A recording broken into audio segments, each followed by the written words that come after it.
Assalamualaikum warahmatullahi wabarakatuh. Salam sejahtera bagi kita semua. Kami, Nurul Maulida dan Azizah Nur Habibah, akan mempresentasikan materi tentang penentuan kadar sari. Yang pertama yaitu pengertian penentuan kadar sari.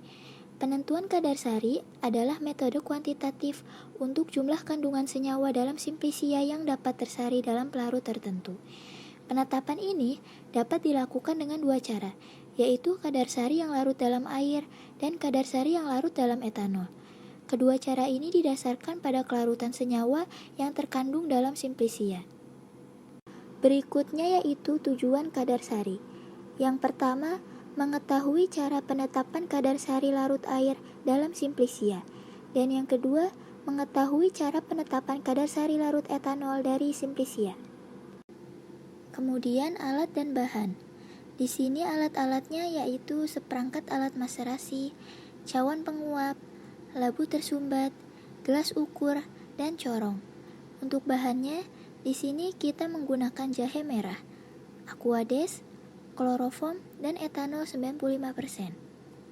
Berikutnya beberapa khasiat dari jahe merah, yaitu menghangatkan badan, mengobati sakit kepala, mencegah radang usus, menjaga kondisi jantung, mengobati batuk, mengatasi mual, dan meningkatkan nafsu makan.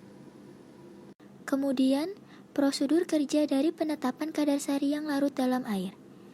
Sampel serbuk sebanyak 5 gram dimaserasi selama 24 jam dengan 100 ml kloroform.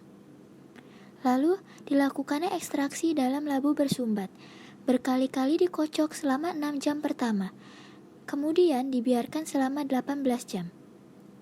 Sebanyak 20 ml filtrat disaring dan diuapkan sampai kering dalam cawan porselen. Hasil penguapan dipanaskan pada suhu 105 derajat Celcius sampai bobotnya tetap. Lalu, kadar dalam persen sari larut dalam air dihitung terhadap bahan yang telah dikeringkan di udara. Cara pembuatan penetapan kadar sari larut dalam etanol.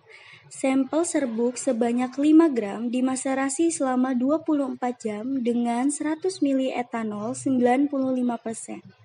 Ekstraksi dilakukan dalam labu bersumbat. Berkali-kali dikocok selama 6 jam pertama dan dibiarkan selama 18 jam. Filtrat disaring lalu diambil sebanyak 20 ml filtrat dan diuapkan sampai kering dalam cawan porselen. Hasil penguapan dipanaskan pada suhu 105 derajat Celcius sampai bobot tetap. Kadar sari larut dalam etanol 95% dihitung terhadap bahan yang telah dikeringkan di udara.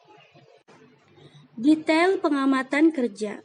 Diawali dengan penimbangan bahan, lalu dimaserasi dalam labu yang tertutup rapat.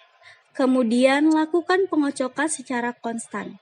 Selanjutnya, lakukan penyaringan. Filtrat yang sudah terkumpul dipanaskan hingga mendapat bobot tetap. Dan yang terakhir, lakukan perhitungan kadar sari. Data penimbangan dan perhitungan. Penimbangan cawan 1, sari larut air 84,69 gram. Cawan 2, sari larut etanol 87,26 gram. Cawan plus sari larut air 84,78 gram. Cawan plus sari larut etanol 87,28 gram. Selanjutnya perhitungan kadar sari larut air. 84,78 dikurang 84,69 dikali 10 dibagi 5 gram dikali 100%, hasilnya 18%. Kadar sari larut etanol 87,28 dikurang 87,26 dikali 5 dibagi 5 gram dikali 100%, hasilnya 2%. Kesimpulan. Kadar sari larut air dan etanol yaitu pengujian untuk penetapan jumlah kandungan senyawa yang dapat terlarut dalam air dan kandungan senyawa yang dapat larut dalam etanol. Maserasi bertujuan agar zat aktif yang ada pada simplicia dapat terekstraksi dan tertarik oleh pelarut tersebut. Sekian presentasi dari kelompok kami, kurang lebihnya mohon dimaafkan. Wassalamualaikum warahmatullahi wabarakatuh.